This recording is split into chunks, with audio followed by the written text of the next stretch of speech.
के एक नेता ने अपना स्वयं का विधायक, नेता नहीं विधायक, उन्होंने अपना मुंह खुद का काला कर लिया और कहा कि देखिए मैं इसलिए अपना मुंह काला कर रहा हूं क्योंकि बीजेपी चुनाव जीत गई और हमें जनता ने हरा दिया और 50 सीटों से ज़्यादा हमें नहीं लग रहा था बीजेपी की आएगी, लेकिन 160 आ गई। लेकिन मैं फिर वो लाइन बोल रहा हूं कि एक तरफ फूलों की माला है और दूसरी तरफ मुंह काला हो रहा है।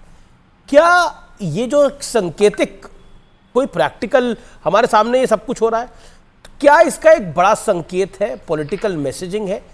और क्या इस पॉलिटिकल मैसेजिंग का विपक्ष को नुकसान होगा? ये जो मुंह काला हुआ है इसका विपक्ष को भविष्य में नुकसान होगा। प्रियंका कक्कड़, क्या आपको लगता है इस तरह की कोशिश करना, इस तरह की शर्त देना अपने आप में एक पॉलिटिकल इमैच्योरिटी है? प्रियंका जी। अमीर जी, सभी को नमस्ते।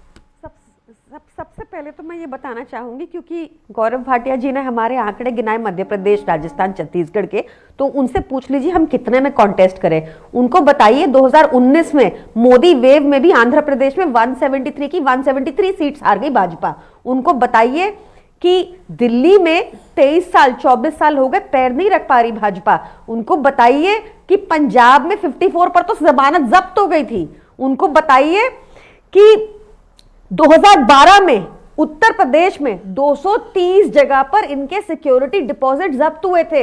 हम हैं 10 साल पुरानी पार्टी, हम अपनी संगठन बिल्डिंग एक्सरसाइज कर रहे हैं, आप हमारी टेंशन ना लें। जहां तक अलायंस की बात है अमीर जी, 37% के प्रति अगर 63% इकट्ठा हो जाएगा तो निश्चित तौर पर जीत किसकी है पता है हमें। तो ये पिछली बार तो ये सारे चुनाव हार गए थे जो इस बार जीते हैं, तो इनको बोलिए अपना घमंड थोड़ा ट्यून डाउन कर दें। हार जीत चलती रहती है और जब हमारी इंडिया अलायंस जब इकट्ठे होकर मजबूती से लड़ेगी तो 37% बनाम 63% होगा।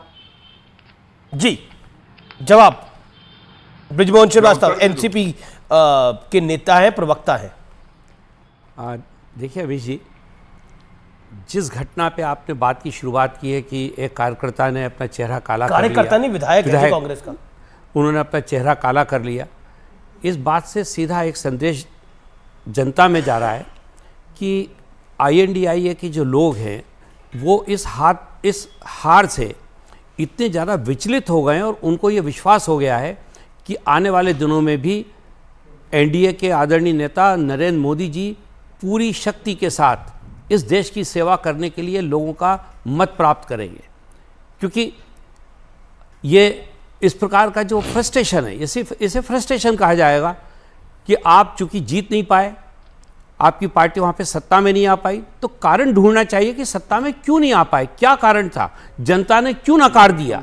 ना तो उनके पास वहाँ पे मुद्दे थे, ना ही वहाँ पे कार्यकर्ताओं के बीच में। और सबसे बड़ी बात ये देखिए कि जिस प्रकार से वहाँ पर आदरणीय कमलनाथ जी ने देश के एक पार्टी के नेता, पूर्व मुख्यमंत्री आदरणीय अखिलेश जी के खिलाफ जिन शब्दों का उपयोग किया था, उससे पता लगता है कि किस प्रकार का इन लोगों क्या सोच है और किस प्रकार से ये अपने साथियों को लेकर चलना चाहते हैं। लेकिन दूसरी तरफ कहा जा रहा, प्रियंका कक्कड़ ने कहा कि अगर 67% वोट इकट्ठा हो जाएगा तो निश्चित तौर पर मोदी हार जाएंगे। देखिए कि ऐसी कल्पना करना तो अमीश जी कोई बुराई नहीं है जी, बहन कक्कड़ को पूरा अधिकार है कि उस प्रकार की कल्पना करें, पर हकीकत क्या है? हकीकत तो ये है कि जब ये इकट्ठे होंगे कैसे, किसके लिए इकट्ठे होंगे? सिर्फ इसलिए कि आदरणीय मोदी जी को सत्ता से हटा दे। आज देश की जनता जानना चाहती है कि इनके पास प्रोग्राम क्या है, इनका नेता कौन है, इनके पास मुद्दे क्या हैं। प्रियंका, सवाल ये होता है आपके पास नेता कौन है? सवाल ये होता है कि एक गारंटी इस देश में चल रही है और वो है मोदी की गारंटी। आज प्रधानमंत्री मोदी ने अपनी सांसदों के साथ बैठक में कहा कि मुझे मोदी जी, माननीय मोदी जी नहीं, मोदी को लिए कहिए आप, ये मोदी की गारंटी है। तो क्या आपको लगता नहीं है कि भारतीय जनता पार्टी मोदी नाम केवलम इस पर चल रही है सिद्धांतिक रूप से और उसे फायदा भी हो रहा है? सिर्फ भारतीय जनता पार्टी नहीं, एनडीए भी चल रहा है। अभी एनडीए के घटक दल हैं, वो कह रहे हैं हमारा नेता नरेंद्र मोदी है भाई, और 2024 के अंदर वो बड़ी जीत हासिल करेगा। अमित जी, जनता ने संदेश दे दिया है। अगर इसको INDIA के लोग ना समझे तो ये इन लोगों की ना समझ। आपको ऐसा लग रहा है मुंह काला ऐसे ही हो रहा है, समझ नहीं रहे क्या? आपको लग रहा है भाई ये तो प्रतीक है। प्रियंका कक्कड़। अमीर जी, हम लोग निश्चित तौर पर एक चेहरा भी देंगे, हम लोग निश्चित तौर पर आपको रिजल्ट्स भी देंगे, निश्चित तौर पर एक कॉमन मिनिमम प्रोग्राम भी होगा, हमारे मुद्दे भी सार्वजनिक होंगे। हम लोग पॉजिटिव राजनीति करने वाले लोग हैं, हम लोग हमेशा ही जनता के मुद्दों पर काम किए हैं। निश्चित तौर पर जो आपको आशंकाएं हैं वो वेल प्लेस्ड है, बट वो सारी की सारी जल्द अश्योर करते हैं आपको जल्द सामने आएंगी जी। लेकिन ऐसा नहीं है और कि कोई पहली बार है कि इंडिया अलायंस के भविष्य पर सवाल है। आचार्य प्रमोद कृष्णम, इंडिया अलायंस के भविष्य पर आपने नहीं, कई बड़े नेताओं ने भी इस पर सवाल खड़े करे हैं। लेकिन फिर बात जो बृजमोहन अग्रवाल कह रहे थे कि ये जो मुंह काला कलाई का एक माहौल चल रहा है, अब दिग्विजय सिंह उनका अपने ही विधायक का को टीका लगा के उनका मुंह काला कर रहे हैं, सांकेतिक रूप से ही, लेकिन इसकी पॉलिटिकल मैसेजिंग कितनी खराब है। एक तरफ फूलों का हार, फूलों की माला, दूसरी तरफ मुंह काला। जी देखिए अमीश देवगन जी, कौन किसका मुंह काला, देखिए अमीश देवगन, ब्रजमोहन जी बोलेंगे या मैं बोलूंगा? आप बोलेंगे सर, आप बोलेंगे। मैंने उनका नाम गलत ले लिया था, वो त्रुटि को सुधारा मैंने। अमीश देवगन जी, कौन किसका मुंह काला कर रहा है, कौन किसके को मुंह को रंगीन कर रहा है, विषय ये नहीं है। विषय है 2024 में नरेंद्र मोदी जी से कैसे लड़ा जाएगा। इसमें 2-3 बातें मैं रखूँगा बड़ी जिम्मेदारी के साथ। पहली बात तो ये है कि दलों के मिलाने से दिल नहीं मिला करते। मैंने ये बात पहले भी कही है, मैं आज भी कह रहा हूँ।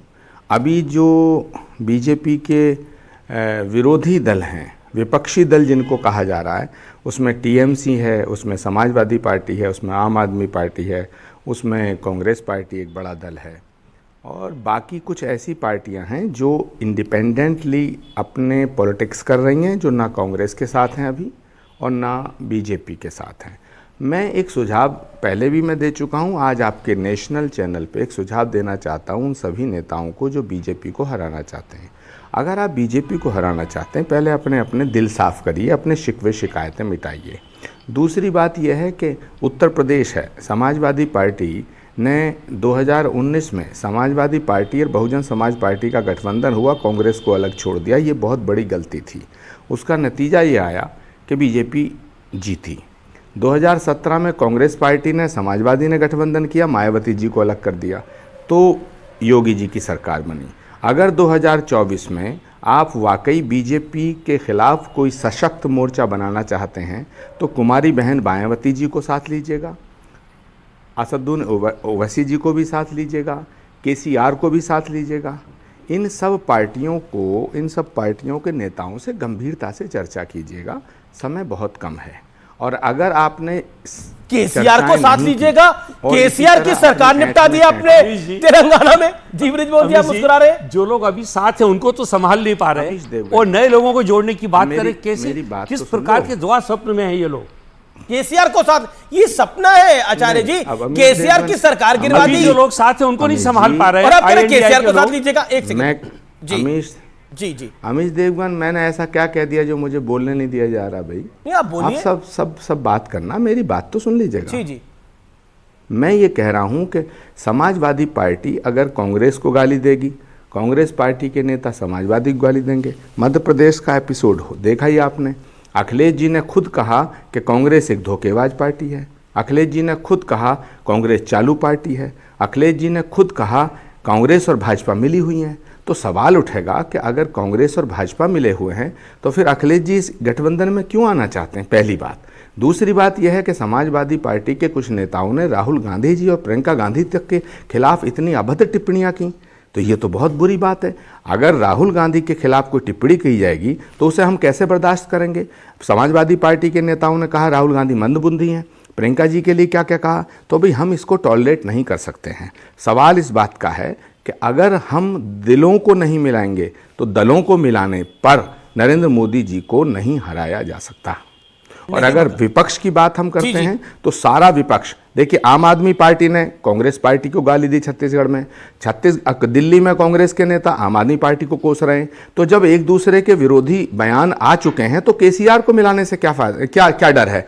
ममता जी, केसीआर, अरविंद केजरीवाल जी, समाजवादी पार्टी, ओवैसी को भी मैं कह रहा हूं, कुमारी बहन मायावती जी को भी कह रहा हूं। और अगर ये सब मिलकर के एक होते हैं तभी नरेंद्र मोदी जी से टक्कर दी जा सकती है, अन्यथा 2024 में नरेंद्र मोदी जी को रोकना संभव नहीं है। जी